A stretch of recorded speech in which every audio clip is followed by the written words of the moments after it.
Hello good morning friends. आपकी अपनी success की पाठशाला में आप सबका स्वागत है। और आज हम देखने वाले हैं अनुपात मतलब रेशियो के बारे में देखेंगे, ठीक है ना। तो रेशियो कैसे बोलोगे आप, अनुपात कैसे बोलोगे, पहले वो देखते हैं। तो उसके लिए दो टर्म आपको यूज करनी है। देखो यहाँ पर बोला गया दो सजातीय राशियां, मतलब कैसी राशियां होनी चाहिए, सजातीय होनी चाहिए, मतलब होमोजेनियस क्वांटिटी होनी चाहिए। आपके पास क्वांटिटी कैसी होगी, होमोजेनियस होगी, मतलब समान होगी। जैसे अगर वो मैं बोल दूं कोई 2:1, तो ये कैसी है, होमोजेनियस क्वांटिटी है, सजातीय क्वांटिटी। वही अगर मैं यहाँ बोल दूं A:1, अब इसमें आप बता सकते हो कि एक ए से कितना ज्यादा है या फिर एक से कितना ज्यादा है, नहीं बता पाएंगे ना। मतलब ऐसी क्वांटिटी नहीं होनी चाहिए। क्वांटिटी कैसी होनी चाहिए, ऐसी होनी चाहिए। इसको क्या बोला जाता है, सजातीय, ठीक है ना। तो दो सजातीय मतलब होमोजेनियस क्वांटिटी होगी, उनके बीच में जो रिलेशन बन रहा है ना, संबंध बन रहा है, उसको हम क्या बोलेंगे, अनुपात बोलेंगे, ठीक है। और इसको डिनोट किससे किया जाता है, दो बिंदु दिख रहे हैं, इससे डिनोट किया जाता है। आपको माइंड में, आप इसको माइंड में आ रहा होगा सर ये होता क्या, मतलब ठीक है हमने डेफिनेशन से तो समझ लिया कि भाई ये दो सजातीय राशियों के बीच का संबंध है, लेकिन कैसे सोल्व करेंगे, मतलब क्या काम आता है, ये सारे माइंड में क्वेश्चन आ रहे होंगे ना आपके। तो मैं आपको बता दूं, जो अनुपात है ना उसको आप किस तरीके से लिख सकते हो, उसको आप एक तरह से भाग बोल सकते हो। जैसे आपके पास आया 2:3, आप इसको कैसे लिख सकते हो, इसको 2/3 लिख सकते हो। मतलब अनुपात एक तरह से क्या हो गया आपका, भाग है ना, मतलब एक राशि का, एक संख्या का दूसरी संख्या से क्या बता रहा है, कंपेरिजन बता रहा है कि वो उससे कितनी ज्यादा है, वो उससे कितनी कम है। एक तरह से कंपेरिजन दिखाया जा रहा है ना, तुलना की जा रही है राशि दो संख्याओं की ना। एक तरह से क्या हो गया, इसे हम भाग के रूप में भी लिख सकते हैं, ठीक है। इसके चिन्ह देख लो, ये इसका चिन्ह होता है। अब इसको अलग अलग प्रकार में बांटा गया है, उसी प्रकार उसी पर बेस क्वेश्चन भी आते हैं। सबसे पहला देखो क्या है, वर्गानुपात मतलब डुप्लीकेट रेशियो। सेकंड होता है वर्ग मूलानुपात मतलब सब डुप्लीकेट। घनानुपात मतलब ट्रिपिकल ट्रिप्लीकेट रेशियो। और घनमूलानुपात मतलब सब ट्रिपिकल रेशियो। और विलोमानुपात मतलब रेसिप्रोकल रेशियो। और फिर होता है मिश्रित अनुपात मतलब कंपाउंड रेशियो। बेसिक हमने कितने 6 प्रकार के पढ़ लिए।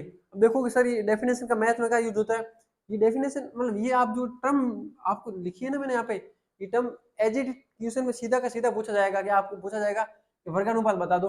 आपको अनुपात दिया हुआ है, दो संख्याओं का अनुपात दिया हुआ है, और बोल दिया गया कि इसका वर्गानुपात बताओ, इसका घनानुपात बताओ, इसका मिश्रित अनुपात बताओ। तो फिर कैसे करोगे, अगर आपको टर्म ही नहीं बताया, ये नाम ही आपको नहीं पता, तो आप इसको सोल्व कैसे करोगे। तो देखो इसको मैं समझा देता हूँ, ये वाला हटा देते हैं हम ना।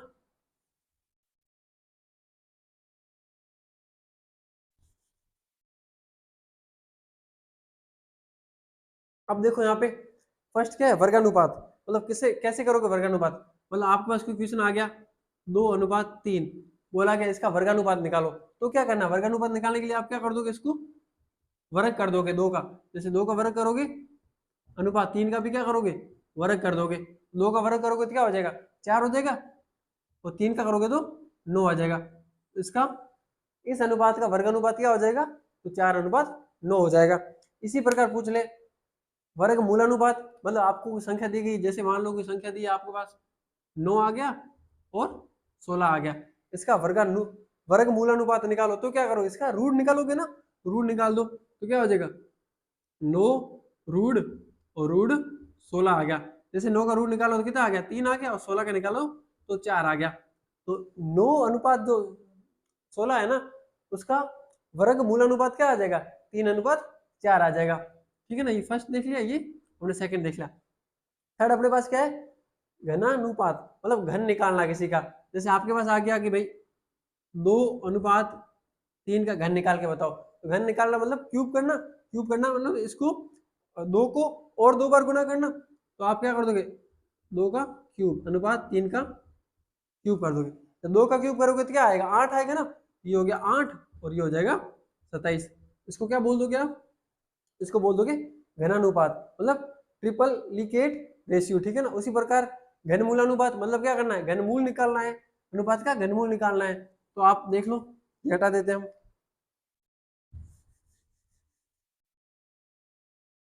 अब आपको क्या निकालना है, घनमूल निकालना है ना। तो जैसे आपके पास आ गया कोई भी, जैसे 1:27 आ गया, ठीक है ना। इसका घनमूल निकालो। तो जैसे घनमूल निकालोगे तो क्या करोगे, ये 1 और क्यूब रूट और 27, जब 1 का क्यूब रूट निकालोगे तो क्या आ जाएगा, 1 ही आएगा ना, ये हो गया 1। और अनुपात का अनुपात 27 का क्यूब निकालोगे तो क्या होगा, 3 होगा ना, 27 का 3 होता है, ये हो गया 3। आंसर क्या आ गया, 1:3। इसे ऐसे इसी प्रकार निकालने के घन मूलानुपात। ठीक है, अब बात करते विलोमानुपात क्या होता है। विलोमानुपात मतलब रेसिप्रोकल करना किसी अनुपात का। जैसे आपको दिया गया है कि 2:3, इसका रेसिप्रोकल बता दो, रेसिप्रोकल रेशियो बताओ या विलोमानुपात बता दो, तो क्या करोगे, बस इसको उल्टा लिखना है, तो आगे पीछे कर दो। ठीक है ना, तो आप लिख लो कि 3:2 हो जाएगा। क्या हो जाएगा, जैसे ही पूछा रेसिप्रोकल मतलब विलोमानुपात पूछा तो क्या कर दोगे, आगे पीछे कर दोगे अनुपात को। ठीक है ना, 3 की जगह 2 आ जाएगा, 2 की जगह 3 आ जाएगा। तो ये भी हो गया, मतलब फर्स्ट हो गया, ये सेकंड भी हो गया, थर्ड भी हो गया, फोर्थ भी हो गया और फिफ्थ भी हो गया। अब बात करें मिश्रित अनुपात की। मिश्रित अनुपात कैसे निकालोगे, ये देखो, तो जैसे आपको कोई 2 अनुपात दे दिए, मान लो कि 2:3 और दे दिया 5:4 कर दो, इन दोनों के मिश्रित अनुपात निकालो, तो क्या करोगे, जो इसकी जो प्रथम संख्या है और इसकी प्रथम संख्या, इन दोनों को आपस में गुणा कर दो, 2 × 5 कर दो, अनुपात का अनुपात। इसकी दूसरी संख्या और इसकी भी सेकंड संख्या, उसको आपस में गुणा कर दो, 3 × 4 कर दोगे। ठीक है ना, 2 का गुणा 5 से किया तो कितना हो जाएगा, 10 हो जाएगा, ये आ गया 10। 3 का गुणा किससे कर दिया, 4 से कर दिया, तो ये कितना हो गया, 12 हो गया। ठीक है ना, ये 12 हो गया। अब इसको काटो, 2 से कट रहा है ना ये, तो ये हो जाएगा 5 और ये 2 से कट गया तो ये 6 हो गया। तो जो मिश्रित अनुपात आएगा, कंपाउंड रेशियो आएगा, वो अपने पास क्या आ जाएगा, 5:6 आ जाएगा। ये सारे टर्म मैंने अभी आपको समझा दी। ठीक है ना, और इसके अब क्वेश्चन भी करेंगे नेक्स्ट। फिर पहले जो थ्योरी है वो समझ लेते हैं सारी। अब देखो यहाँ पे दिया गया है 2 या 3 अनुपात ज्ञात होने पर तीसरा और चौथा अनुपात ज्ञात करना। मतलब 2 अनुपात आपको दिए गए और तीसरा अनुपात निकालना आपको, या फिर 3 अनुपात दिए हुए और चौथा अनुपात निकालना, तो कैसे निकालोगे। बोला गया टू फाइंड थर्ड और फोर्थ रेशियो व्हेन 2 और 3 रेशियो आर नोन। मतलब 2 और 3 रेशियो अपने को पता है पहले से, तो तीसरा निकालना या फिर चौथा निकालना, तो कैसे निकालेंगे। तो पहले तो देखते हैं तीसरा निकालना, फिर देख लेंगे चौथा कैसे निकाला जाता है। अब देखो आपको दिया गया रेशियो, यदि ए और रेशियो बी, मतलब ए और रेशियो बी कितना दिया हुआ, A:B, मतलब यहाँ पर कुछ भी संख्या हो सकती है, 5 6 कुछ भी हो सकता है। ठीक है ना, जैसे दूसरा दे दिया B:C, वो कितना है, B रेशियो अनुपात स्मॉल c आ गया। तो कैसे निकालोगे, तो आप क्या करोगे, पहले इसको ऊपर लिख लो, दूसरे वाले को नीचे लिख लो। कितना लिख लिया, ए को बी के नीचे, ए के नीचे बी लिख लिया और बी के नीचे सी लिख लिया, ऐसे लिख लिया। जो अनुपात निकालोगे तो तीन तीन आ जाएगा ना भाई, ए बी और सी तीनों आ गए, तो आप क्या लिखोगे, A:B:C। ठीक है, इसका मल्टीप्लाई कर दोगे, जैसे आप क्या करो, ऐसे चलोगे तो पहली टर्म जो ए आएगा वो क्या आएगा, ए और बी का गुणा आ जाएगा, तो आपने लिख लिया ए और बी का गुणा। फिर अनुपात का अनुपात, जो बी आएगा ना वो क्या आएगा, बी और इस बी का गुणा, तो आपने लिख लिया बी गुणा बी। फिर अनुपात का अनुपात, जो सी आएगा ना वो कैसे आएगा, इस बी और सी का गुणा कर दोगे तो आ गया BC। ऐसे मतलब 2 अनुपात दिया हुआ था आपको, ए बी और बी सी दिया हुआ था, आपको निकालना था ए बी और सी तीनों निकालना था, तो आपने इस प्रकार निकाल दिया।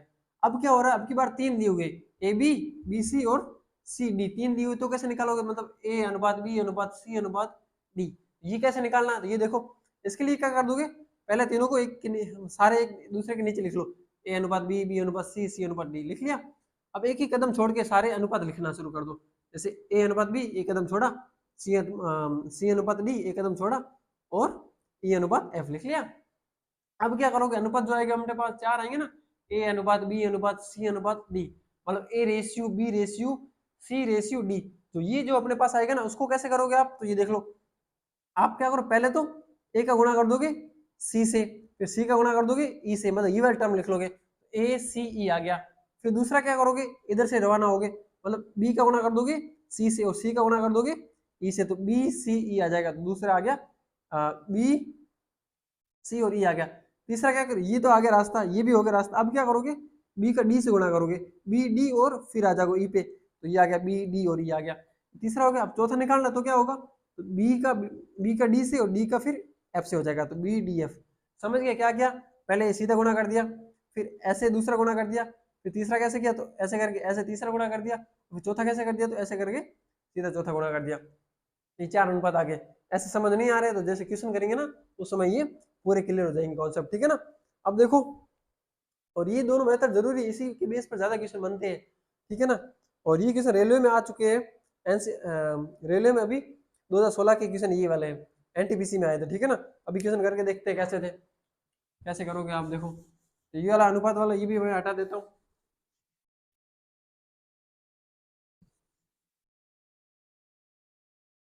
अब देखो अपने को पूछा गया है, पहला क्वेश्चन क्या है,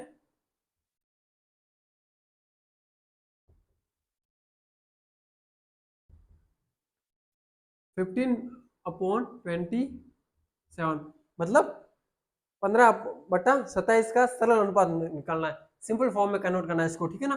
तो ये आप इसको कैसे लिख सकते हो, आप 15/27 लिख सकते हो ना, ठीक है। अब देखो इसको दोनों संख्या को ऐसी संख्या से काटना है, दोनों सेम संख्या से काटना है, मतलब ऐसी संख्या होनी चाहिए दोनों में भाग जाए। जैसे 15 में 2 का दोगे नहीं जाएगा, इसमें भी नहीं जाएगा, इसमें 5 का जाएगा लेकिन इसमें नहीं जाएगा। अब देखो 3 का इसमें गया तो कितनी बार गया, 5 बार गया। वही इसमें 3 का भाग गया तो कितनी बार गया, 9 बार गया। अनुपात क्या आ गया, सिंपल फॉर्म क्या आ गई, सरल रूप क्या आ गया, 5/9। मतलब ऐसे क्या लिख सकते हो, 5/9 भी लिख सकते हो, ठीक है ना। अब देखो सेकंड क्वेश्चन क्या है,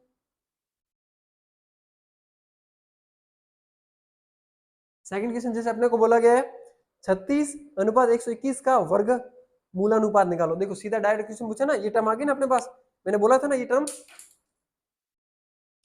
टर्म अपने पास आ जाएगी। जैसे वर्ग मूलानुपात निकालना है, क्या निकालना है, वर्ग मूलानुपात निकालना है, ठीक है ना। अब देखो यहाँ पे क्या दिया गया है, 36 मतलब 36/121 का वर्गमूल निकालना है, वर्ग मूलानुपात निकालना है। तो क्या करोगे, वर्गमूल के लिए कौन सा साइन होता था, स्क्वायर रूट के लिए ये वाला, 36 का 36, अनुपात का अनुपात, और 121 का 121 आ गया। 36 का जब रूट निकाल तो क्या आता था, 6 आता था, ये हो गया 6। और 121 का रूट निकालोगे तो क्या आ जाएगा, 11 आ जाएगा, ये हो गया 11। सीधा सा आंसर आ गया, सिंपल सा आंसर था ना। और ये सारी टर्म मैंने पहले समझा रखी थी, तो आंसर पे थोड़ा इजी हो गया ना, जल्दी से आंसर आ जाएगा आपका। अब देखो थर्ड क्वेश्चन अपने को क्या बोल रहा है,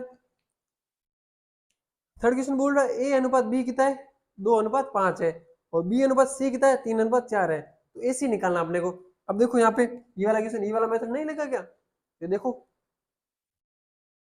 A/B जो है अपने पास 2/5 है, ठीक है। और दूसरा बोला गया है B/C है, वो अपने पास कितना है, 3/4 है, ठीक है। मैंने क्या बोला था कि A/B/C कैसे निकालोगे आप, तो क्या करोगे, एक दूसरे के ऊपर नीचे 2/5 रखोगे, दूसरा क्या रखोगे, 3/4 रखोगे, यही बोला था। फिर क्या बोला था मैंने, इसका मल्टीप्लाई इससे करने के लिए बोला था ना, ऐसे ऐसे तो मल्टीप्लाई करने के लिए बोला था कि भाई 2 का 3 से गुणा कर दोगे, तो 2 × 3 अनुपात का अनुपात। फिर क्या बोला था, इसको वापस ऐसे ऊपर जाना है, तो 3 का गुणा 5 से कर दोगे, तो 3 × 5 हो गया अनुपात का अनुपात। फिर 5 का गुणा 4 से करना था, तो 5 × 4, ऐसे ही तो करने के लिए बोला था ना। अब देखो 2 का गुणा 3 से किया तो कितना हो गया, 6 हो गया, ये आ गया अपने पास 6 अनुपात का अनुपात। 3 का गुणा 5 से किया तो 15 हो गया, तो 15 आ गया अनुपात का अनुपात आ गया। 5 का गुणा 4 से किया तो कितना हो गया, 20 हो गया, ये 20 का 20 आ गया। अब देखो ए अपने पास कितना है 6, बी कितना है 15, और सी कितना है 20। अब अपने को पूछा क्या था, अपने को पूछा कि ए अनुपात सी बताना है, ए अनुपात सी कर दो। तो ए अनुपात सी मतलब ए रेशियो सी बताना ना, तो ए तो आ गया 6 और सी आ गया 20, है ना, 20 आ गया। अब देखो ये भी 2 से कट रहा है और ये भी 2 से कट रहा है, इसको 2 से काट दिया, इसको भी 2 से काट दिया, तो ये हो गया 3 और ये हो गया 10, तो कितना आ गया 3/10 आ गया, कितना आ गया 3/10 आ जाएगा अपने पास, ठीक है। ये हो गया थर्ड क्वेश्चन। अब देखो फोर्थ क्वेश्चन क्या बोल रहा है अपने को, ये हटा देते हैं।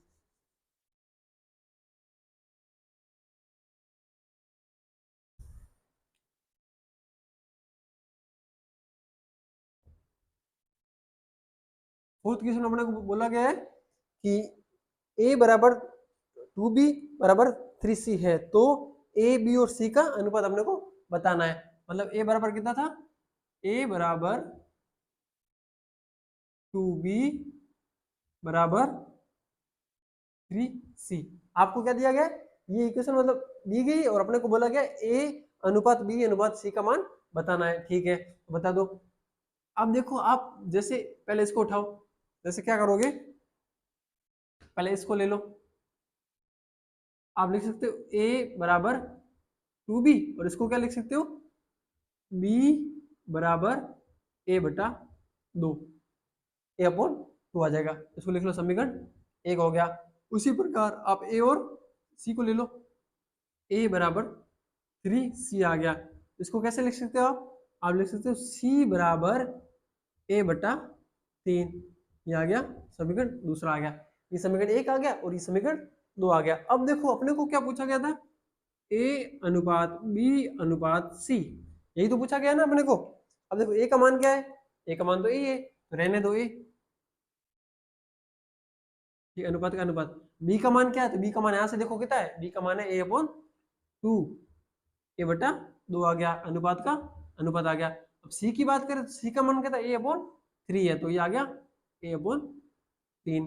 ठीक है, इतना हो गया। अब देखो सब में ए कॉमन है, तो ये सब में कॉमन है तो बाहर ले लो, बाहर आ जाएगा ये, तो क्या बच गया अपने पास यहाँ पर 1 अनुपात 1 बटा 2 अनुपात 1 बटा 3, यही तो अनुपात आ जाएगा ना, अनुपात ये आ जाएगा। अब इसको सही तरीके से कन्वर्ट कैसे कर सकते हो, अगर मैं सब में 6 का गुणा कर दूं, अगर मैं सब में 6 का गुणा करूं, ये कितना हो जाएगा 6 अनुपात का अनुपात, इसमें 6 का गुणा किया तो ये तो हो जाएगा 6, और ऊपर आ जाएगा कितना, यहाँ 6 से गुणा किया, ये तो हो गया 6 प्लस 6 का 6 आ गया, यहाँ 6 से गुणा किया 2 से 6 कट गया, यहाँ कितना आ गया 3 आ जाएगा ना, ये हो जाएगा अपना 3 हो जाएगा अनुपात का अनुपात। यहाँ पे 6 का मैंने मल्टीप्लाई किया, गुणा किया, ये कितना हो गया 3 1 जा 3, 3 2 जा 6, मतलब 2 से कट गया तो ये कितना आ गया 2, और आपका आंसर सामने ये आ गया। देख लो क्या आ जाएगा, ए अनुपात बी अनुपात सी का अनुपात ये आ जाएगा 6 अनुपात 3, 6 रेशियो 3 रेशियो 2, 6 अनुपात 3 अनुपात 2 आ जाएगा।